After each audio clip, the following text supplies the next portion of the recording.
ముఖ్యంగా మనం ఈరోజు ఈ వాతావరణాన్ని సృష్టించుకోవడానికి పత్రికల్లో నిజాలను విక్రయించడానికి మనం ఒక అంచనా బద్దులుగా పనిచేస్తున్నాం. సమాజంలో ప్రభుత్వానికి ప్రజలకు మధ్య వారధిగా ఉంటూ వారి సమస్యలను, ప్రజా సమస్యలను ఎప్పటికప్పుడు ప్రభుత్వం దృష్టికి తీసుకుపోతూ ప్రభుత్వాన్ని ఒక సన్మార్గంలో నడిపించే విధంగా ఒక వంతుగా మన వంతు బాధ్యతగా పనిచేస్తున్నాం. మనం మరొక విషయం ఏంటంటే ఈరోజు ఈ కార్యక్రమానికి పెట్టుకునేది ఏంటంటే మన పత్రికా సోదరులు వారు రాసిన చిన్నపాటి వార్తలకు పెద్ద పెద్ద సమస్యలు పరిష్కారం అయ్యే దిశగా అడుగులు వేశాయి. ఈ సందర్భంగా వారిని మనం అభినందించుకోవాలన్న ఒక సదుద్దేశంతోనే ఈ కార్యక్రమాన్ని చేపట్టడం జరిగిందన్న.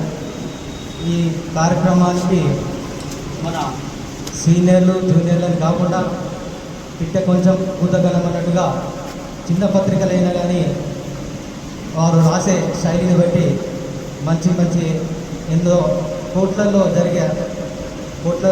కబ్జాలను కానీ అవినీతి అక్రమాలను కానీ బట్టబయలు చేసిన దాఖలాలు ఎన్నో ఉన్నాయన్న. మన నవనాథపురం ప్రెస్ క్లబ్ సభ్యులు నిబద్ధతతో, క్రమశిక్షణతో, ఒక పట్టుదలతో నిష్ణాతులుగా వార్తా సేకరణలో ముందుకున్నారన్న.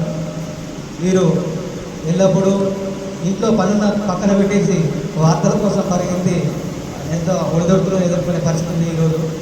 వారిని కొంత ప్రోత్సాహకంగా ముగించేదన్న ఒక సదుద్దేశంతోనే వారు రాసిన కథనాలను చూసి వారికి ఒక ప్రోత్సాహకంగా మీ నుండి బహుమతులను అందజేసి ఒక ఉత్సాహపరిచేందుకు ఈ కార్యక్రమాన్ని కనిపెట్టాము. అందుకోసం ఈ సమావేశానికి వచ్చిన మేడం జడ్జి గారికి, రాజశేఖర గారికి మరొకసారి ధన్యవాదాలు చెప్తున్నాను. మేము ఒక రెండు సంవత్సరాల క్రితం మా సీనియర్లు జూనియర్లు కలిసి దీన్ని ఒక స్థాయిలో ఉంచుకున్నామన్న. చందా చేసి వివిధ రకాలుగా చేసి దాన్ని ఒక ప్లాట్ఫామ్ నిర్మించుకొని 2 సంవత్సరాలుగా ఇంతింతాయి వడ్డింతాయి అన్నట్టుగా ఈ సంస్థను ఇద్దరు నుంచి ఒక 100 మంది వరకు దీంట్లో జాయినింగ్ ఉన్నారన్న. దీంట్లో ఆ జాయినింగ్ ఉన్న వారిలో కూడా మంచి నిష్ణాతులు, సీనియర్లు, చిన్న రిపోర్టర్లు, పెద్ద రిపోర్టర్లు కాకుండా అందరూ ఒక సమానంగా సోదరభావంతో కలిసికట్టుగా పనిచేస్తూ ఉన్నారు. వారి కోసం మా వంతుగా ఒక యూనియన్ ఏర్పాటు చేసుకొని నెల ఒక 500 రూపాయలు జమ చేస్తూ వారికి ఆర్థికంగా కష్ట నష్టాలు వస్తే మా వంతు సంఘాన్ని బాధ్యతగా 10,000 తర్వాత వారి కష్ట సుఖాలుగా మన చేసుకోవడం ఇలాంటి కార్యక్రమాలు చేపట్టామని ఇంతవరకు వారికి మళ్ళీ మీ వంతు సహకారం కూడా ఉండాలని కోరుకుంటున్నాను. ప్రజాస్వామ్యంలో 4th ఎస్టేట్ అయినటువంటి పాత్రికేయ మిత్రులందరితో కలిసి ఈ యొక్క సమావేశం ఏర్పాటు చేసినటువంటి నవనాథపురం ప్రెస్ క్లబ్ కార్యవర్గ సభ్యులైనటువంటి అధ్యక్షులైనటువంటి నరేందర్ గారికి, గౌరవ అధ్యక్షులైనటువంటి సీనన్న గారికి, అలాగే Nizamabad working journalist union ఉపాధ్యక్షులైనటువంటి Sanjeevanna గారికి, మరియు ముఖ్యమైన విషయం మన ముఖ్య అతిథి గారైనటువంటి ఈ మధ్యనే ఆర్మూర్కు ఇచ్చేసినటువంటి మేడం గౌరవనీయులైనటువంటి senior civil judge madam Sridevi గారికి నమస్సుమాంజలతో గట్టిగా మేడం ఒక చెప్పట్లతో స్వాగతం పలుకుతూ మిత్రులందరూ కూడా మన ఆర్మూర్ యొక్క విశిష్టత, ప్రేమ, అంకిత భావం, అలాగే మన యొక్క ప్రేమ అభిమానాలు కూడా మేడంకి తన టెన్యూర్ మొత్తం ఉండాలని కోరుకుంటూ, ముందుగా మేడం మాది ఈఆర్ ఫౌండేషన్ అనే ట్రస్ట్. నేను చార్టెడ్ అకౌంటెంట్గా గత 20 సంవత్సరాల నుంచి ఆర్మూర్లో నా యొక్క వృత్తి నిర్వహిస్తూ, మా నాన్నగారు ఉపాధ్యాయ వృత్తిలో ఉండి మ్యాథమెటిక్స్ టీచర్గా ఉంటూ ఇక్కడ ఆర్మూర్ ప్రాంతంలోనే తను రామ్దాస్ సార్గా అందరికీ సుపరిచితులైనటువంటి ఆయన ఈ మధ్యనే పరమపదించడం జరిగింది. వారి యొక్క ఆశయాలు, అభ్యుదయ భావాలు ఉన్నటువంటి మా నాన్నగారు ఎప్పుడు కూడా ధర్మానికి, నీతికి, నైతిక విలువలకు తలొగ్గి ఉండమని చెప్పిండు. వచ్చిన ప్రతి రూపాయి కూడా ఇతరులకు నీ యొక్క అవసరాలు తీరిన తర్వాత మిగతాది జనం కోసం నీ యొక్క కొంత భాగమైన ఖర్చు పెట్టాలి అని చెప్తుండే నాకు చిన్నప్పటి నుంచి. అటువంటి ఆ భావాలను నేను కూడా తీసుకున్నాను. నాతో పాటు లైక్ మైండెడ్ ఉన్నటువంటి అన్నలు రాంప్రసాద్ అన్న, రామచంద్ర అన్న, చందు అండ్ గంగామోహన్ నా క్లాస్మేట్ అయినటువంటి వారు కూడా నాతో పాటు ఈ యొక్క సమతావాదంతో ముందుకెళ్తున్నాం మేడం. మా యొక్క ఆలోచన విధానాన్ని బట్టి విద్య వైద్యం అనేది గవర్నమెంట్ ఎప్పుడో ఫ్రీగా చేసింది. కానీ దురదృష్టవశాత్తు చాలా మంది పిల్లలు చాలా మంది యొక్క ప్రైవేట్ స్కూళ్ళలో అంకితం ఇస్తున్నారు. వాళ్ళ యొక్క పిల్లలకు సంబంధించి కంప్లీట్ గా వాళ్ళకి వెళ్తున్నారు. అలాగే వైద్యం కూడా ఫ్రీగా ఉన్నా కానీ ప్రైవేట్ హాస్పిటల్స్ పోవాలనే సంకల్పం ఉంది. కానీ కొంతమంది మహనీయులు మాత్రం వారి యొక్క పిల్లల్ని మంచి స్కాలర్స్, మంచి ఇంటలెక్చువల్స్ అయినటువంటి స్కూల్లో ఉన్నటువంటి అటువంటి మంచి ఉపాధ్యాయుల దగ్గర చదివించాలని నాకు ఆలోచన ఉంది. పై హంగులు కాకుండా విండో డ్రెస్సింగ్ చేసుకున్నటువంటి ఇటువంటి స్కూల్లో కానీ, అలాగే పెద్ద పెద్ద కార్పొరేట్ హాస్పిటల్లో మెరుగైన వైద్యం, మెరుగైన విద్య దొరుకుతుందని పోతున్నారు. కానీ ఆ వాటికి ఎటువంటి డోకా లేకుండా అవి నడుస్తున్నాయి. కానీ పేదవాడి యొక్క లైఫ్ స్టైల్ అలాగే ఉండిపోతుంది. కానీ వాళ్ళకి ప్రేరణ ఇచ్చే దిశగా మనం ఉందామన్న ఆలోచనతోని ఆకలైన వ్యక్తికి భోజనం పెట్టడంలోనే తృప్తి, వాడిపోతున్నటువంటి మొక్కలకు నీరు పోస్తే తృప్తి, ఈ కష్టాలు వచ్చినప్పుడే దేవుడు కాదు, ప్రార్థించే పెదాల కంటే సహాయం చేసే చేతులు గొప్పయి అని మా యొక్క ఆలోచన విధానంతో మేడం మేము ముందుకెళ్తున్నాం. మిత్రులందరికీ కూడా నేను అదే విన్నపం చేస్తున్నా. నా ప్రొఫెషన్ మంచి హ్యాపీగా జరుగుతున్న టైంలోనే సమాజానికి సంబంధించినటువంటి సామాజిక స్పృహ ఉండాలా. ప్రతి ఒక్కరికి కూడా తన పక్కవాడు బాధపడుతున్నప్పుడు మనం కూడా ఒక చేయుతనేసి వాడికి సహాయం చేయాలన్న ఒక ఆలోచనతో సంకల్పం మైండ్లో ఉన్నప్పుడు తప్పకుండా ఈ సమాజం సమతా వృద్ధిలోకి వస్తుందని చెప్పి నమ్మిన నాకు చదువు చెప్పినటువంటి గురువులు కానీ, పెద్దలు కానీ, ఇలాంటి మేధావి వర్గానికి సంబంధించినటువంటి ఆఫీసర్స్ కానీ, న్యాయ వ్యవస్థను రక్షిస్తున్నటువంటి మేడం వాళ్ళ యొక్క స్ఫూర్తిని పొంది నేను కూడా సమాజంలో ఒక భాగంగా ముందుకు పోతున్నాను. లక్కీలీ నాకు అన్నలు తమ్ములు అందరూ అయినటువంటి ఈ యొక్క సమాజంలో ఒక పేపర్ వచ్చిందంటే దాంట్లో 4 రకాలు ఉంటాయి. ఒకటి గవర్నమెంట్ సంబంధించింది కానీ, లేదంటే ప్రజలకు సంబంధించింది కానీ, ఆటోమేటిక్ గా మనకి ఏవైతే కాన్సెప్ట్ ఉంటుందో వాటి యొక్క యాజిటేషన్ వార్తలు సేకరించడం. రెండవది సందేశాత్మక సంబంధించినటువంటి ఇన్స్పిరేషన్ సంబంధించిన వార్తలు రావడం. నెంబర్ 3 ఏంటి, క్రైమ్ సంబంధించిన వార్తలు. నెంబర్ 4 సంబంధించిన వార్తలు. నేనేమంటున్నానంటే లో కూడా ఏం జరుగుతుందో ఇమ్మీడియట్ గా సోషల్ మీడియా ద్వారా కానీ, పత్రికా రంగం ద్వారా కానీ, ప్రింట్ కానీ, ఎలక్ట్రానిక్ మీడియా ద్వారా ఆటోమేటిక్ గా ప్రజల వద్దకు చేరిపోతుంది. ఇంతకుముందు మన తెల్లారి పేపర్ వచ్చేదాకా మన ఎస్ఎస్సీ తెలిసేది కాదు, మన యొక్క వార్తలు ఏం జరిగిందో తెలిసేది కాదు, గవర్నమెంట్ ఏ నిర్ణయం తీసుకుందో తెలిసేది కాదు. రేడియో ప్లస్ దీనిపైన ఆధారపడ్డాం. అత్యధికంగా కమ్యూనికేషన్ వ్యవస్థ అభివృద్ధి చెందింది, సోషల్ మీడియా వచ్చింది. కానీ సోషల్ రెస్పాన్సిబిలిటీ కూడా పెరగాలన్న సంకల్పంతో ప్రతి ఒక్కరు కూడా ఇక్కడ ఉన్నటువంటి ప్రతి ఒక్క వ్యక్తి మీద గురుతరమైనటువంటి బాధ్యత ఏ రకంగా ఉందంటే, నిజాయితీగా పబ్లిష్ చేసిన వార్తలకు అంత ఎత్తున ప్రేమ ఉంటుంది. దానిపైన నిజాయితీగా ఆఫీసర్లు స్పందిస్తారు. అలాగే ఏదైనా వెలికి తీయలేని ఏదైనా తప్పు జరిగింది ఉంటే అది ప్రజల దృష్టికి తీసుకురావడం వల్ల అటువంటి వ్యక్తులు, అటువంటి దుర్మార్గాలు కానీ, అఘాయిత్యాలు కానీ, అవినీతిని కానీ వెలికి తీసే బాధ్యత మన అందరి పైన ఉంది. ముఖ్యంగా సమాజాన్ని మంచి తోవలో తీసుకుపోతున్నటువంటి పాత్రికేయులందరికీ కూడా మేడం మేము కూడా ఉన్న చిన్న ఒక నాకు నరేందర్ గారు ఒక చిన్న విజ్ఞాపన చెప్తే ఒక చిన్న అమౌంట్ 20 lakhs ఇన్సూరెన్స్ ప్రతి ఒక్కరికి కూడా చేద్దామన్న సంకల్పంతో ఆలోచన పెద్దది, ఆచరణ అనేది కూడా చాలా పెద్దది. ఇంకా దానికంటే చెప్పే మాటలు కావు. నిజంగా మీరు మాకు మంచి సహాయం చేశారు. మీరు అన్న మాటలు మా గుండెకు నిజంగా హార్ట్ టచింగ్ జరిగింది మేడం.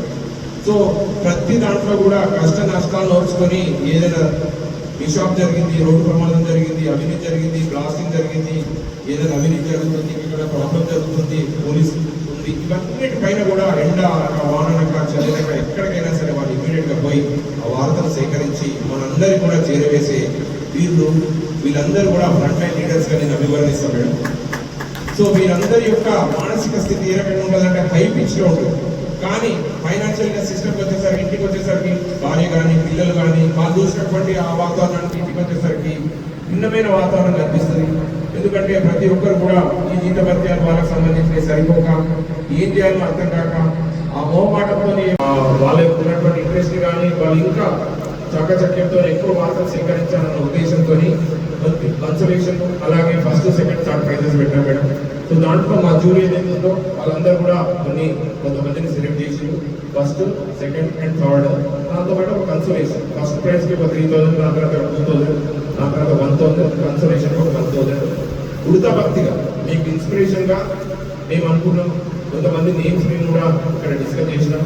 ఇక్కడ మా జడ్జి గారు ఉన్నారు కాబట్టి తను ఎన్నో వందల కేసులు చూస్తుంటే మేడం గారు చూస్తే కింద వయసుకు అలాగనే కనపడుతున్నారు. కానీ నాకు తెలిసి ఆమె యొక్క జడ్జిల యొక్క మానసిక స్థైర్యం ఎట్లా ఉంటుంది, ఒక సమస్యను ఎట్లా విశ్లేషిస్తారు, ఆ న్యాయం ఏ రకంగా తీర్పిస్తారు, ఎదురు పర్సన్ ఏ రకంగా ఎమోషనల్గా ఉంటారు, మనం ఏ రకంగా చేయాలనేటువంటి దేవుడు పైన ఉంటే బ్రహ్మదేవుడు ఇక్కడ ఇంకా జడ్జిల రూపంలో వచ్చిందని నేను అనుకుంటాను.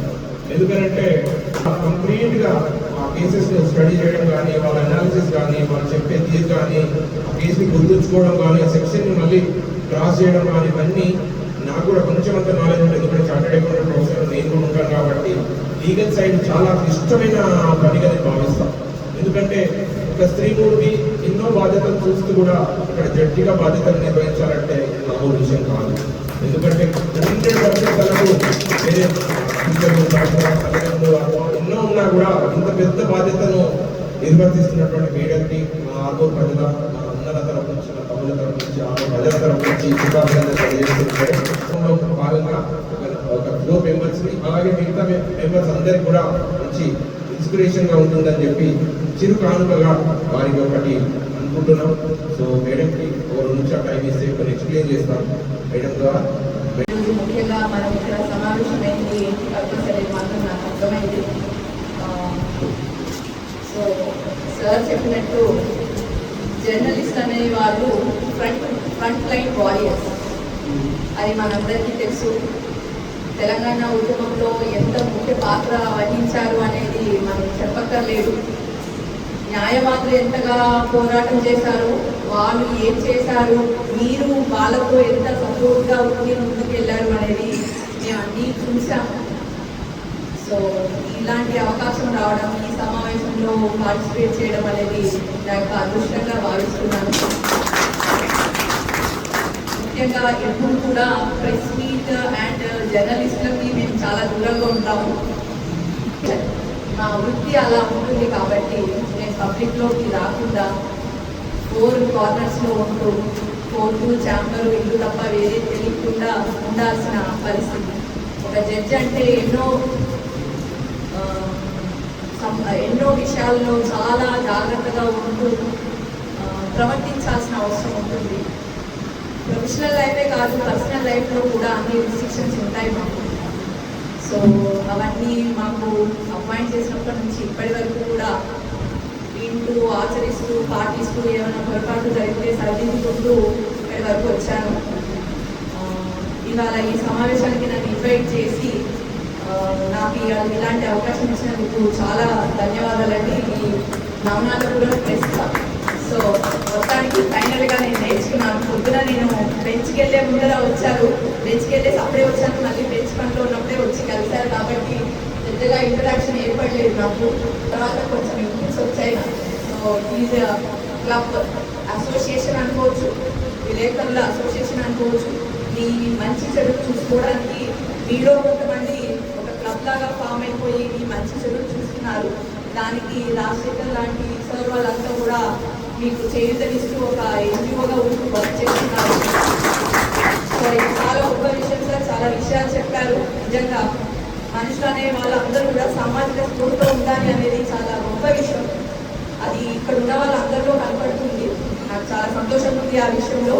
ముఖ్యంగా విలేకరులు అనే వాళ్ళైతే వాళ్ళకి ఎమోషనల్గా చాలా ఆవేశంతో ఉంటారు. నేను అబ్జర్వ్ చేసినంత వరకు సొసైటీలో ఏదైనా జరిగితే అది మంచి విషయం కానీ చెడు విషయం కానీ ఎక్స్ప్రెస్ చేయాలి. అంటే మరి freedom of speech and expression అనేది కదా మన కాన్స్టిట్యూషన్ చెప్తుంది. చేయలేకపోవచ్చు చాలాసార్లు, but as journalist you have that freedom. ఏదైనా ఎక్స్ప్రెస్ చేసే అవకాశం ఉంది.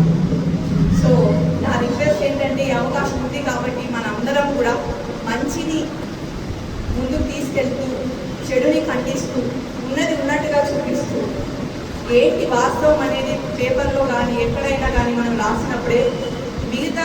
సొసైటీకి అసలు ఏం జరుగుతుంది అనేది తెలుస్తుంది.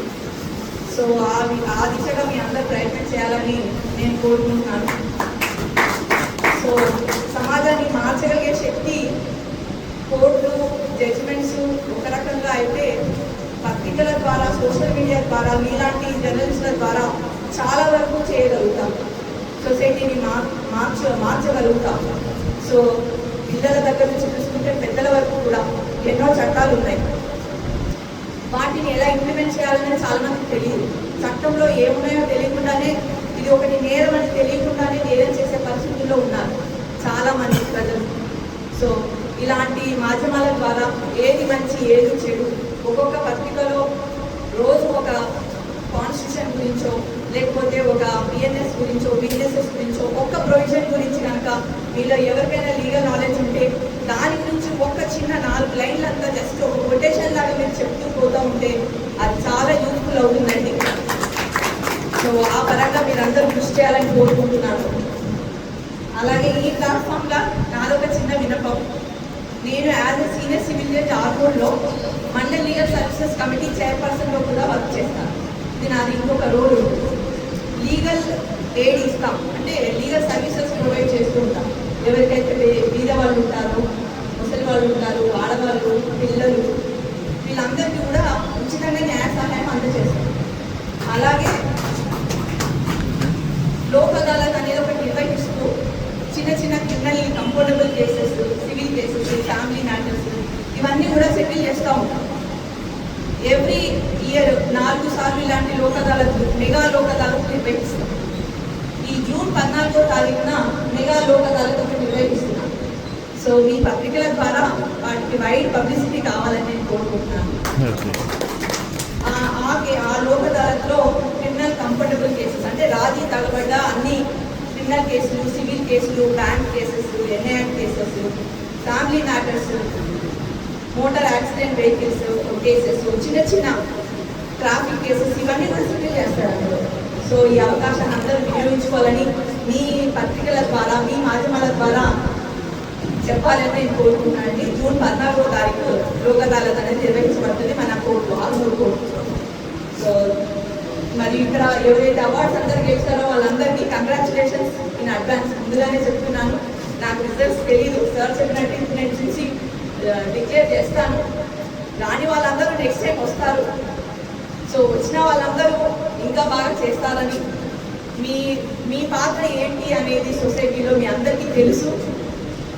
అది తెలుసుకొని మీరు అందరూ ఇలా ఫామ్ అయిపోయి ఇలా మంచి పనులు చేస్తున్నారు అని అంటే ఇది చాలా గొప్ప విషయం, చాలా అభినందించదగిన విషయము. సో ఇలాంటి ఒక మంచి ప్రోగ్రామ్కి నన్ను పిలిచినందుకు ఈ ప్రెస్ క్లబ్ వాళ్ళందరికీ నా ధన్యవాదాలు తెలుసుకుంటూ ముగిస్తున్నాను.